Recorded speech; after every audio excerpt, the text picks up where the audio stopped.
미래를 보는 창 JTB. 안녕하세요. JTB 제이입니다. 오늘은 오랜만에 하워드 막스의 메모를 소개해 드릴까 합니다. 제목은 이번에는 다르다 내용이고요. 내용은 상하 이렇게 두 편으로 나눠서 진행을 할 예정입니다. 얼마 전에 그 6월 12일 날 이번에 다르다라는 내용으로 하워드 막스의 메모가 업데이트가 되었습니다. 이 내용의 첫 부분은 예전에 그 하워드 막스가 이번에 다르다라는 내용을 처음 접하게 된 과거 기사부터 시작을 하게 됩니다.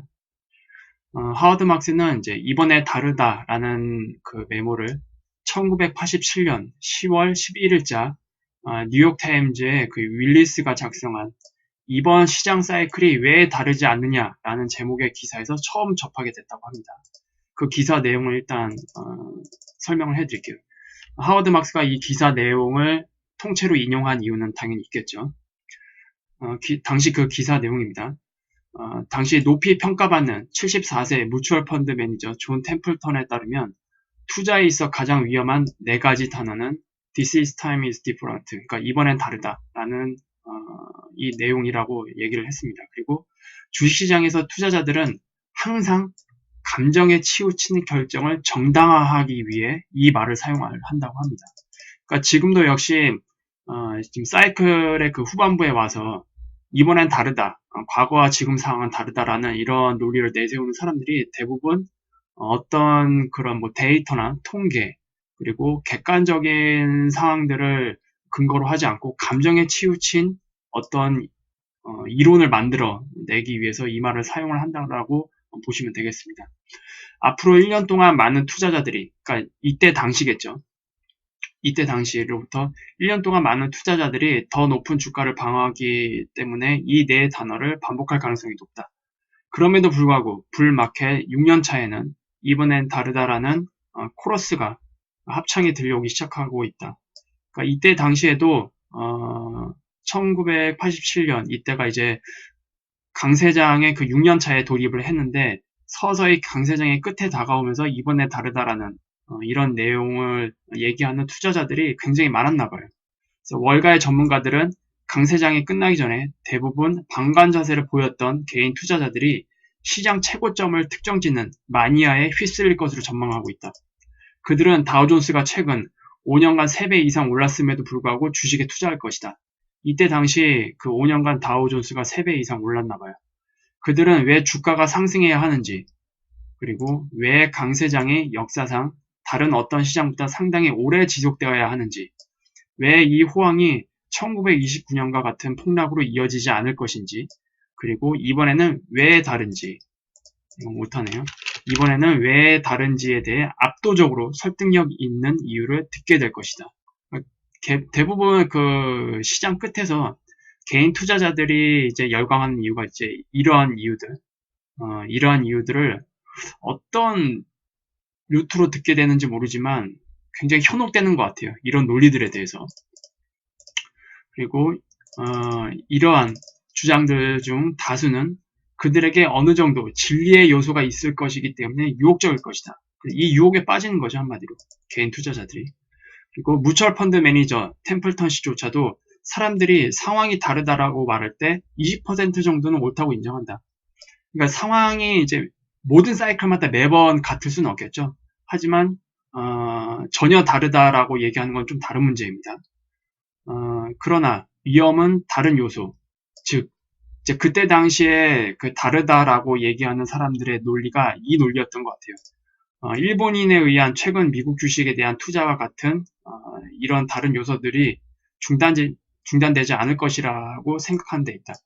그러니까 당시 이제 일본은 엄청난 경제 성장을 이루고 있었고, 그리고 일본 주식 시장 같은 경우에는 전 세계에서 가장 호황이었습니다.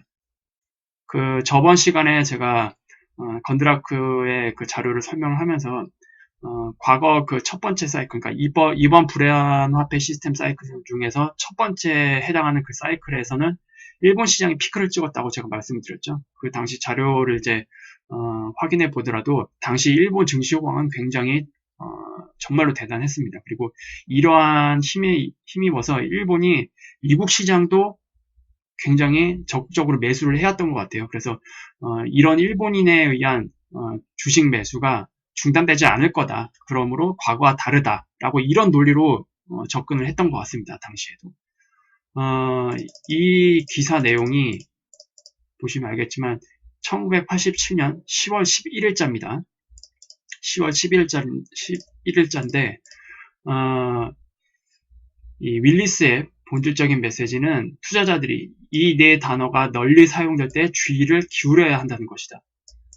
그러니까 윌리스가 당시 이 기사를 올린 이유는 사람들이 뭐 일본 쪽에서 미국 주식을 이제 계속 매입을 할 거기 때문에 과거와 좀 다르다라는 이런 논리로 이번엔 다르다라고 계속 외치다 보니까 윌리스는 이러한 이번에 다르다라는 단어가 널리 사용될 때 주의를 기울여야 한다고 경고성으로 이 기사를 올린 것 같아요. 이 기사의 날짜가 10월 11일자잖아요. 10월 11일. 10월 11일이었습니다. 증시 사상 최악의 날인 블랙 먼데이가 10월 19일에 찾아왔어요. 이 날을 앞둔 불과 8일 앞둔 시점에 이 기사가 경고성으로 올라온 겁니다. 그런데 사람들이 대부분 다 무시를 했겠죠. 우리는 시장이 1년 만에 20% 정도 하락할 때 얼마나 안 좋은지 안다. 그렇죠. 우리가 통상 1년 동안에 시장이 20% 정도 하락한다면 그 1년은 정말로 안 좋은 시기라는 것을 잘 알고 있습니다. 그런데 이때 그 블랙 먼데이는 어떤 수준이었냐면 하루에 22%가 폭락을 했어요. 상상을 해보세요. 하루에 지수가 22% 폭락한 거 여러분이 감당하실 수 있겠어요? 저는 그 어떤 사람도 하루에 22% 폭락하는 장을 맞이한다면 절대로 감당하지 못할 것으로 예상을 합니다. 그리고 윌리스의 경고는 기사가 실렸을 그 당시에도 중요했지만 나에게는 언제나 중요하다. 이게 참고사항으로 제가 인베스팅닷컴에서 당시 다우존스 그 주가 흐름을 캡처를 해왔습니다. 지금 주봉이에요, 주봉. 주봉 기준인데 윌리스가 그 신문 기사를 냈던 시기가 이 시기였습니다. 이 시기. 이 시기였고 블랙 먼데이는 이때 찾아왔죠. 8일 뒤에. 하루 만에 22%가 폭락을 하고 물론 꼬리를 달았지만 그리고 전체적으로 보면은 고점에서 저점까지 조정이 41%가 나왔습니다. 단기간에. 이게 주봉이라고 말씀을 드렸잖아요. 주봉에서 보면은 이때가 고점이죠. 하나, 둘, 셋, 넷, 다섯, 여섯, 일곱, 여덟, 아홉, 9주. 9주 만에 41%가 폭락을 했어요. 엄청난 폭락이죠. 정말로 단기간에 엄청난 폭락을 한 겁니다. 아마 이때 정말 자살한 사람들 굉장히 많았을 거고 공포가 정말 최대에 달했을 것 같습니다. 당시 이런 흐름이었다는 것을 참고로 해서 기사를 또 다시 보시면 될 것 같아요. 그래서 하워드 막스는 이제 이렇게 얘기를 합니다. 전형적으로 투자에 있어서 역사적 규모는 자산 가격에 제한을 둔다. 그렇기 때문에 예를 들어서 투자자들이 2차 세계대전 후에 S&P 500의 주가 수익 비율이 평균치가 이제 15나 16을 크게 상회해서는 안 된다는 생각을 버려야만 강세 시장이 일반적으로 극단으로 가게 된다. 그러니까 우리가 일반적으로 얘기하는 그런 기준들 있잖아요. 기준들. 이런 기준들을 무시해야만 극단으로 시장이 갈 수 있다는 것을 얘기를 하는 겁니다. 만약 S&P 기업들이 연간 10%씩 수익이 상승을 한다면 그 지표는 90년대와 마찬가지로 가격 대비 수익의 비율이 엄청나게 확장 가능하다는 관점으로 봐야만 연간 20%씩 상승할 수 있다는 관점으로 접근할 수 있는데 이제 이런 방식으로 접근하게 된 시장이 바로 언제였죠? 두 번째 사이클이었습니다. 2000년 닷컴 버블. 그것은 금세기 초에 주가가 지수가 32배에 이를 수 있도록 한 그런 배경이 된 겁니다. 그래서 기본적으로 가지고 있는 이런 규범들, 이런 것들을, 이런 상식들을 깼을 때 시장이 극단적으로 가게 되는데 그러한 유형이 바로 2000년 닷컴 버블이었다는 것을 이제 소개를 해주고 있네요. 그리고 결국 2000년에서 2002년 사이 주식 수익률에 매우 부정적인 영향을 미쳤다. 케이프, 커네버럴에서 발사된 로켓을 생각해보라. 중력은 지구의 대기를 벗어나기 위해 극복되어야 한다. 마찬가지로 자산 가격의 역사적 계류지를 벗어나 우주로 날아가기 위해서는 과거의 규범에 의한 한계를 극복해야만 한다. 오늘날 우리는 역사적 가치가 그다지 높지 않기 때문에 무관하다는 것을 많이 듣지 못하고 있다.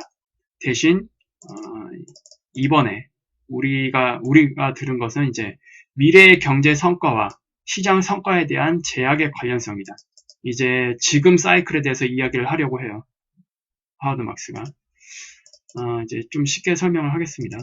지금 하워드 막스가 이번 사이클, 특히 지금 사이클 정점에 오면서 이제 듣고 있는 것들을 총 9개로 나눠서 이제 요약을 해서 나열을 했거든요. 하나씩 한번 살펴볼게요. 첫 번째, 지금 사이클에서 이제 듣고 있는 거. 침체가 있을 필요는 없다. 그리고 지속적인 양적 완화는 영구적인 번영을 가져올 수 있다. 연방의 적자는 문제가 되지 않고 상당히 커질 수 있다. 국가 부채는 걱정되지 않는다. 우리는 인플레이션 없이 경제력을 가질 수 있다. 금리는 더 오래, 더 낮은 상태를 유지할 수 있다.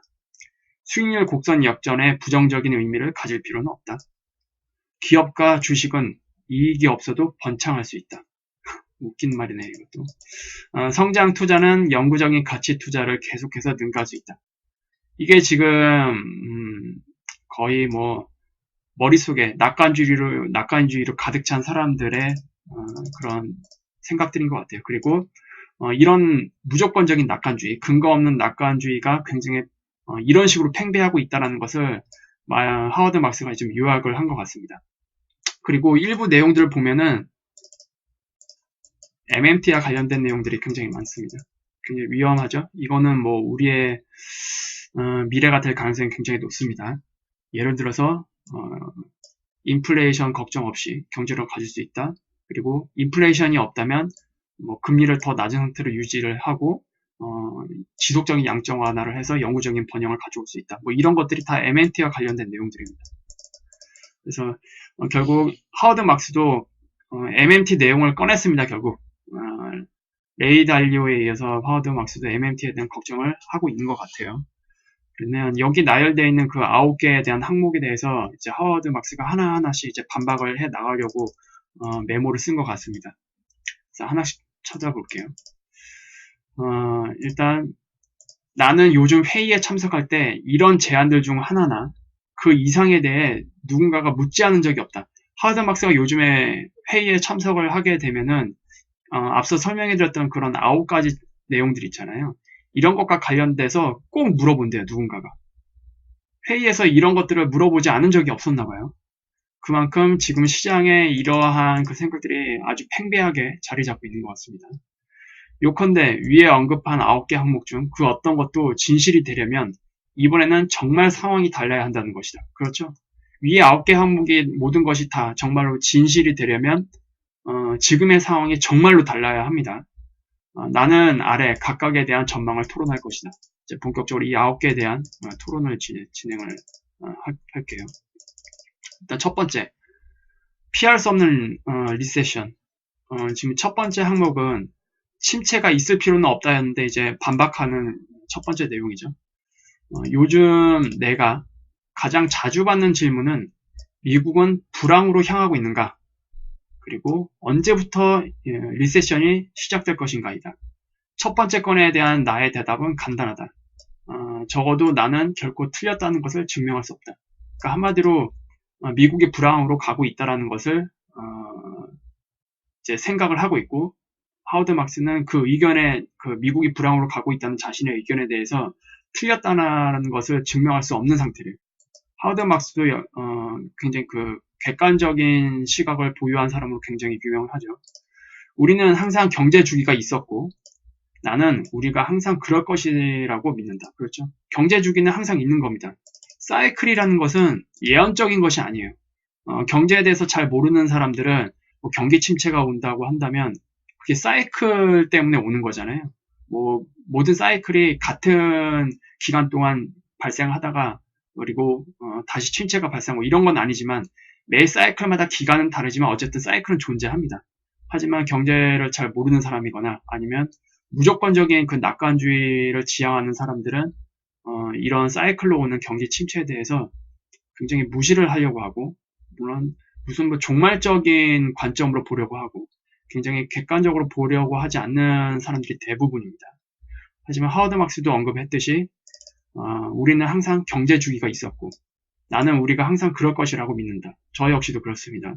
결국 긍정적인 발전은 사람들이 지나치게 낙관적인 가정에 앞서서 예측된 행동에 참여하게 할 것이고 결국 그러한 가정에 대한 지나친 낙관주의가 노출되고 그 과잉은 마이너스 성장 기간에 시정될 것이다.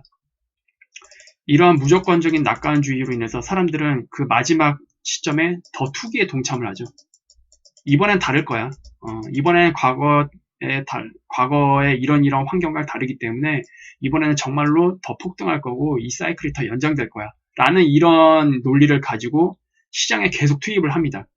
그러나 이런 것들이 결국 엄청난 과잉을 만들게 되고 시장이 하락하면서 이러한 행동에 대한 것들이 모두 다 시정될 것이다 라고 이제 얘기를 하는 겁니다.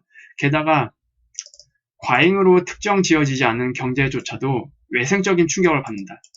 그러니까 그 시장 자체가 뭐 과한 과잉이 없더라도 외생적인 부분 이런 것들로 인해서 충격을 받을 수밖에 없죠. 시장이라는 것은. 예를 들면은 지금 사이클에서는 이제 미중 무역 전쟁이 외생적인 충격 중에 하나로 예를 들 수가 있습니다. 연두색으로 제가 체크를 해 놓은 거는 이제 저의 개인적인 생각입니다. 제가 개인적으로 그 하워드 막스의 메모를 읽으면서 하워드 막스가 얘기한 외생적인 충격이라는 것은 지금 사이클로 봤을 때 미국 무역 전쟁이 그런 하나의 예시가 아닌가라고 생각을 해서 이렇게 적어 놓은 거고요. 사람들이 다가올 침체에 대해 물었을 때 그들이 가장 의미하는 것은 멀리 떨어져도 될까이다. 미국의 기록상 가장 긴 회복은 10년 동안 지속이 되었고 현재의 회복은 10년 중 12개월째에 있다. 이제 곧 11년째로 이제 넘어가겠죠. 회복이 10년을 넘기지 못할 이유는 없다. 네, 맞습니다. 회복이 뭐 10년을 넘기지 못할 그런 법은 없어요. 그리고 이것은 제2차 세계대전 이후 가장 부진했던 미국의 회복세였기 때문에 그러니까 여기서 말하는 회복세라는 것은 실질 경제입니다. 자산시장이 아니라 실질 경제에 대한 얘기입니다. 2차 세계대전 이후 지금의 그 미국 상황은 실질 경제 관점에서 봤을 때 매우 부진한 회복세라고 하는 것 같네요. 그리고 이거는 제가 작년에 하워드 막스의 그 메모를 처음 소개해드릴 때 이 내용도 같이 포함이 되어 있었습니다. 어떤 이유 때문에 2차 세계대전 이후 가장 부진한 회복세였는지 그리고 이것은 거꾸로 지나친 것으로 특정되어지지 않았다는 것을 주목하는 것이 중요하며 이는 통상적인 일정에 대한 경기 후퇴적 조정이 필요하지 않다는 것을 의미한다. 그러니까 지금의 그런 회복세가 부진한 회복세였기 때문에 특히 지나친 과잉이 발생하지 않았다. 그래서 통상적인 일정에 대해서는 지금 상황에서는 경기 후퇴적 조정이 필요하지 않다는 것을 의미한다라고 이제 간단하게 언급을 하는 것 같은데 이 내용을 이제 뒤에서 어떻게 바뀌는지 한번 볼게요. 곧 현재의 회복은 그러니까 지금의 사이클이죠. 지금의 강세장 그 사이클은 미국 역사상 가장 긴 사이클이 될 것이다. 그러니까 한마디로 앞서 말했던 얘기는 결국 지금의 사이클이 바로 조정으로 이어지는 건 아니기 때문에 또 그럴 만한 이유가 딱히 없기 때문에 회복세는 좀 더 길어질 수 있다는 것을 이제 하워드 막스가 인정을 한 겁니다. 이제 중요한 건 이제 그 다음에 나오죠. 하지만 나는 그것이 시작보다 끝에 가까워질 가능성이 있다고 봅니다. 그러니까 지금의 그 사이클이 역사적으로 가장 긴 사이클로 기록을 세우겠지만 이 사이클이 어쨌든 끝에 와 있을 가능성이 있다고 믿는다라고 이제 얘기를 하는 겁니다. 그리고 우리는 미래에 어떤 일이 일어날지 결국 확실히 알지 못한다. 기껏해야 확률로 생각할 수 있다. 물론 이 확률은 객관적인 근거에 의해서 접근을 해야겠죠. 내 최근 책의 부제목이 바로 그런 것이다. 이건 뭐 하워드 막스가 최근 어떤 책을 냈는데 거기에서도 이러한 내용들을 같이 실었나 봐요. 회복은 더 오래 갈 것 같으나 아마도 더 이상 지속되지 않을 것이다. 그래도 나는 그것이 언제 끝날지에 내기를 걸진 않을 것이다. 약 1년 반 전 트럼프 대통령의 자극적인 감세 정책에 이어서 사람들은 1990년 마지막 불황이었던 호주를 미국에 본받을 수 있지 않느냐라고 묻기 시작했다. 그러니까 다시는 불경기가 없을 수도 있다라고 이제 묻는 것과는 좀 다르지만 경기 침체와 침체 사이에 28년이라는 긴 회복 사이클에 대한 생각은 이번에는 근본적으로 차이가 있을 것이다. 그러니까 하워드 막스에게 이런 얘기를 한 사람들도 있나 봐요. 어쨌든 트럼프가 감세 정책으로 이제 사이클을 연장시키는데 1차적으로 성공을 했고요. 그리고 호주 같은 경우에는 마지막 실질적인 경기 침체가 1990년입니다. 그리고 호주는 굉장히 지금까지 오랜 사이클을 유지를 해오고 있는데 호주의 이런 긴 사이클을 미국이 본받을 수 있을 가능성이 있는 거 아니냐라고 이제 묻는 사람들한테 이렇게 얘기한 거예요.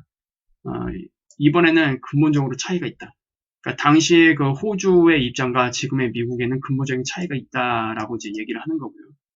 위의 질문에 대한 나의 대답은 아마도 아닐 것이다. 그렇죠? 왜냐하면 두 나라 사이에는 아마도 미국의 호주의 예를 적용할 수 없게 만드는 중요한 차이점이 있기 때문이다. 그 차이점이 뭔지 이제 말씀드릴게요. 호주 GDP의 훨씬 더 큰 부분은 철광석이나 석탄과 같은 천연자원을 수출하는 것에 기반을 두고 있는데 그중 많은 것을 가지고 있다. 따라서 최근 10년간 호주 북쪽에 훨씬 더 큰 이웃인 중국의 비정상적인 강한 성장을 기점으로 삼았다. 한마디로 호주가 그렇게 길게 호황을 이끌 수 있었던 그런 배경에는 중국이 있었다라는 것을 언급을 하는 겁니다. 그리고 지금의 상황을 미국에게 그대로 적용할 수는 없겠죠, 결과적으로. 또한 국내적으로 매우 보수적인 은행 시스템을 가지고 있다는 것은 위기가 닥쳤을 때 다른 나라의 금융 전염병으로부터 곤란한 상황에 빠지지 않았다는 것을 의미한다. 호주 같은 경우에는 호주 자체적으로 매우 보수적인 은행 시스템을 가지고 있다고 합니다. 그래서 글로벌 금융위기가 닥쳤을 때 이제 다른 나라로부터 계속 그 여파가 밀려오잖아요, 보통. 근데 그러한 곤란으로부터 그러한 그 상황으로부터 곤란에 빠지지 않았다는 것을 의미한다. 그래서 호주가 한 번 더 다른 나라와는 다르게 사이클을 더 연장시킬 수 있었던 힘이 바로 이 보수적인 은행 시스템이 있었던 것 같습니다. 이 내용은 이제 뉴욕타임즈 2019년 4월 7일자에 실린 것으로 이제 밝혔네요. 사실 나는 호주에서 과잉을 일으키지 않고 재정적으로 좋은 시기를 연장할 수 있는 이런 그 재정적인 보수주의와 그리고 철저한 규율을 본다.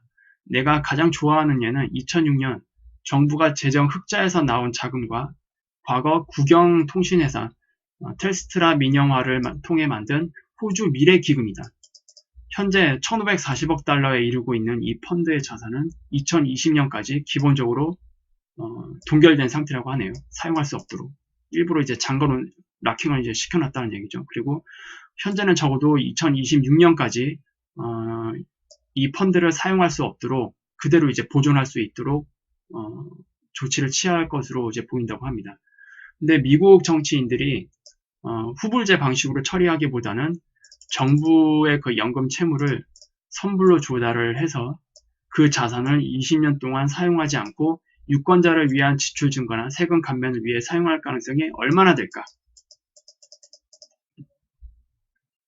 가능성이 없죠. 20년 동안 이것을 사용하지 않는다? 미국 정치적인 성향으로 봤을 때 유권자들의 그 표와 정치적인 유명세를 위해서 바로바로 쓸 겁니다. 땡겨서. 그래서 20년 동안 보관할 수 없을 거예요. 그래서 호주와 이런 성향 차이도 있다는 것을 좀 언급을 하는 것 같습니다. 그래서 하워드 막스는 그래서 아니다. 나는 미국이 호주의 28년 회복 사이클을 본받으려 한다고 생각하지 않는다.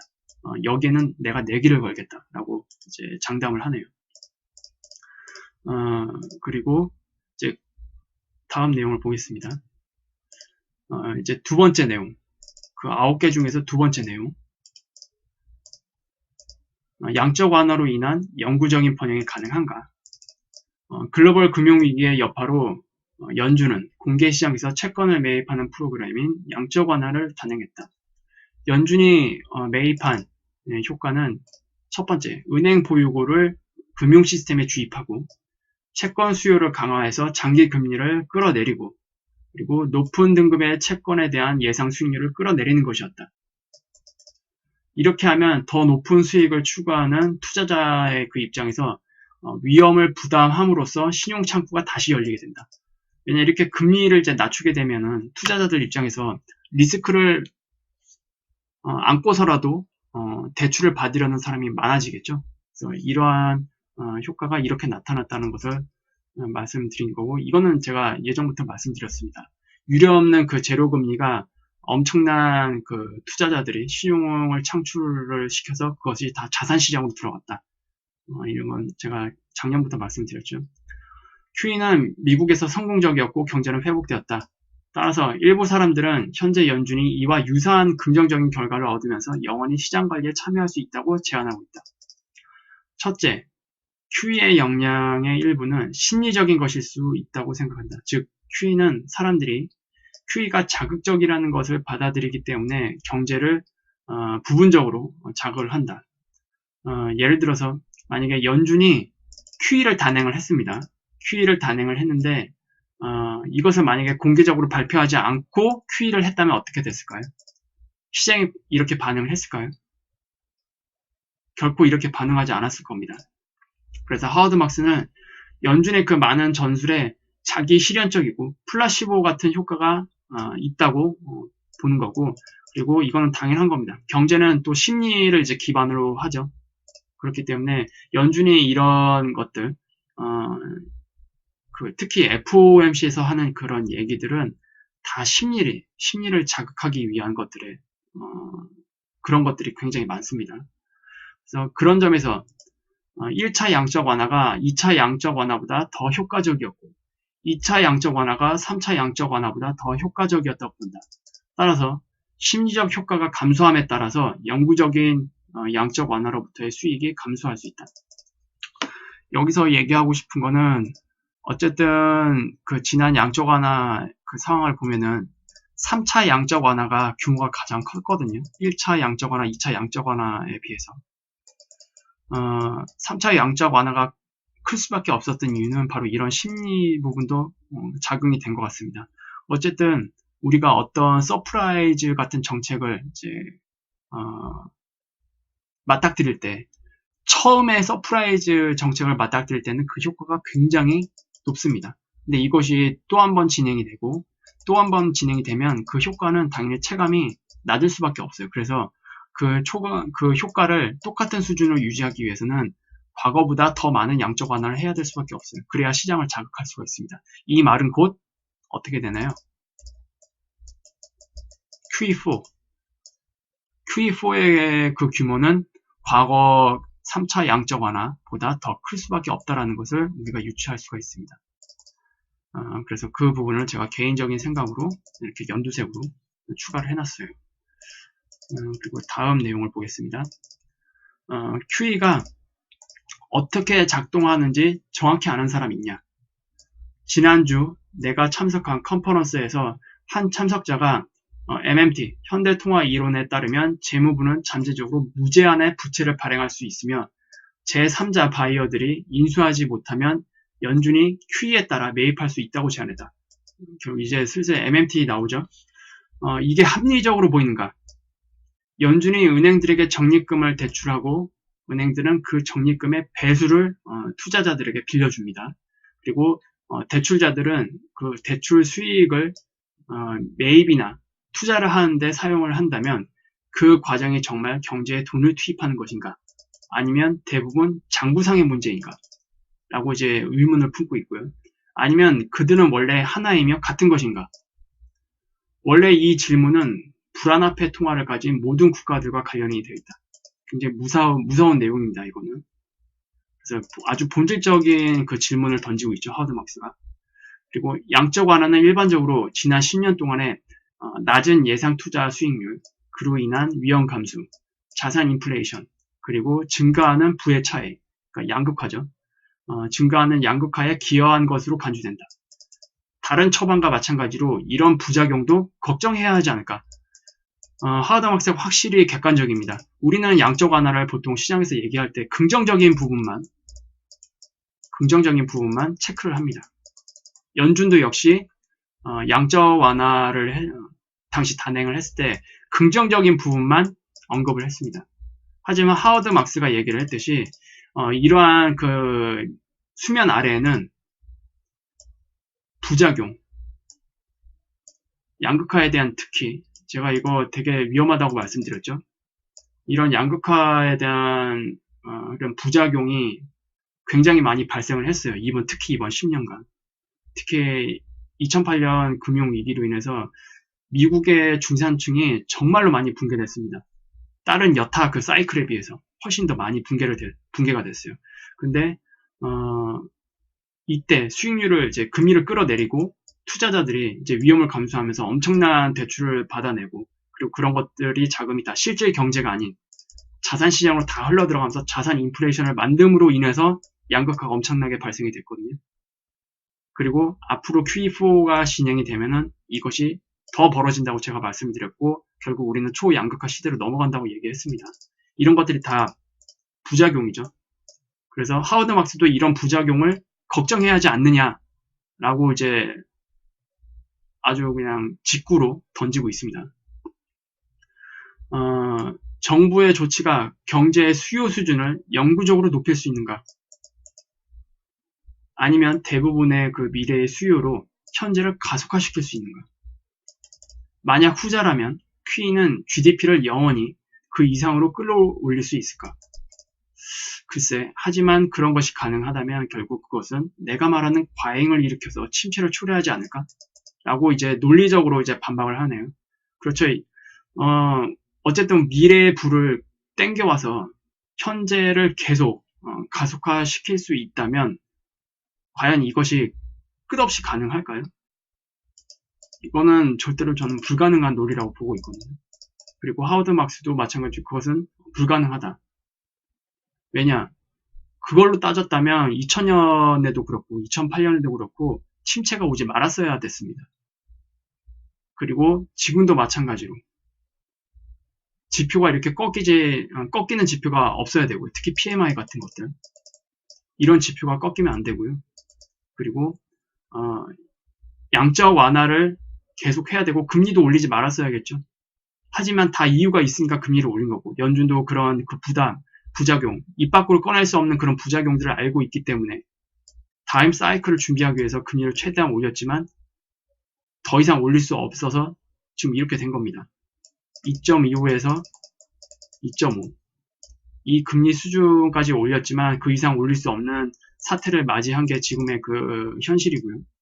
그리고 결국 이것은 사이클을 또 마무리 짓는 국면을 또 넘어가겠죠. 그래서 어쨌든 사이클이 마무리 짓는다면 또 QE를 할 겁니다. 양적 완화를 할 수밖에 없어요. 그리고 이미 하워드 막스도 컨퍼런스에 참가하면서 이런 유형의 그 QE 지금 이런 얘기도 지금 나오고 있잖아요. 지금 하워드 막스는 최고 엘리트 그룹들의 그런 회의나 이런 것 큰 컨퍼런스에 참석을 하면서 이런 정보를 계속 듣고 있는 겁니다. 지금 시장 상황들이 지금 이렇게 돌아가고 있다는 것은. 그리고 여기서 유추할 수 있는 거는 다음 침체가 빠졌을 때 대부분 자산을 누군가는 매입을 해줘야 되잖아요. 안 그러면 이제 붕괴가 됩니다. 근데 아무도 매입할 수 있는 주체자가 나타나지 않으면 연준이 QE를 통해서 그 자산을 매입한다. 그래서 떠받든다.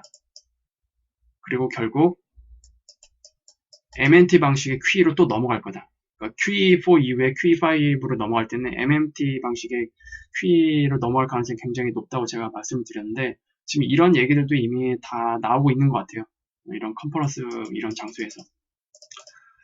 그래서 마지막으로 연준이 침체를 막을 수 있다는 가능성을 사람들이 이야기하는 것을 들었을 때 그런 목표를 갖는 것이 과연 바람직한 일인지도 궁금하다. 상술한 바와 같이 경기 침체를 정말 피할 수 있는 것인가? 아니면 단지 연기할 수 있는 것인가? 만약에 연기할 수 있는 것이라면 자연적으로 일어나는 것이 좋은가? 아니면 인위적으로 부자연스럽게 연기되는 것이 좋은가? 또 이제 원론적인 질문을 던지죠. 당연히 경기 침체가 연장될 수 있다면 자연스럽게 연장되는 것이 좋습니다. 이건 누구나 인정할 거예요.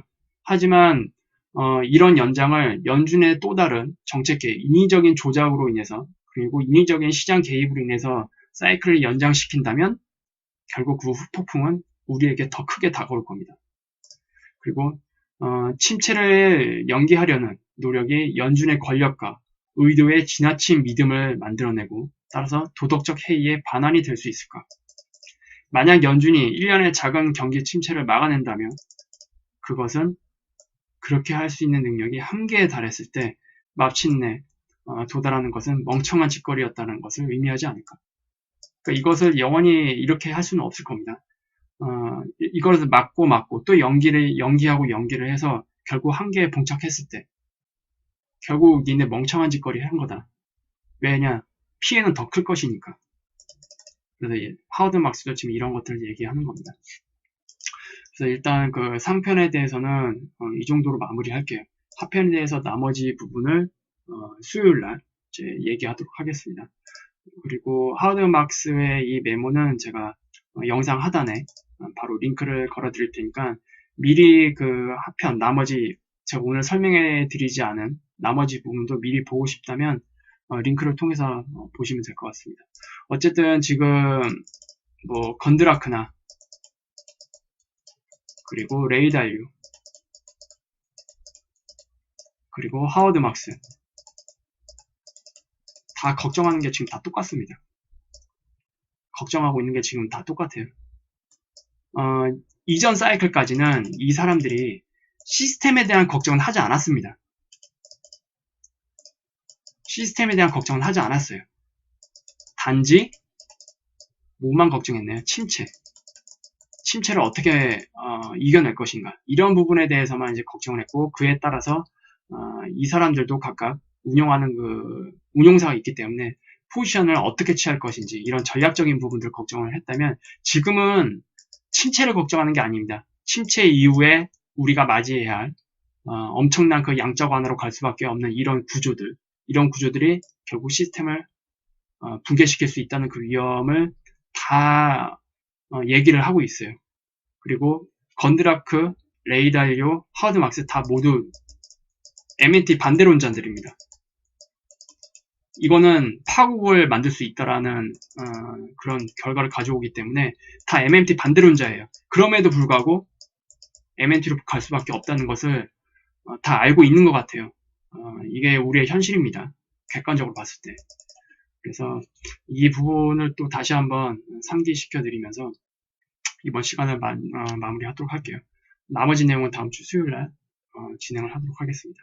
오늘도 유익한 영상이 되셨다면 구독, 알람, 좋아요 부탁드리고요. 이번 한 주 즐겁게 맞이하도록 바라겠습니다. 그러면 다음 수요일날 영상에서 찾아뵙도록 하겠습니다. 감사합니다.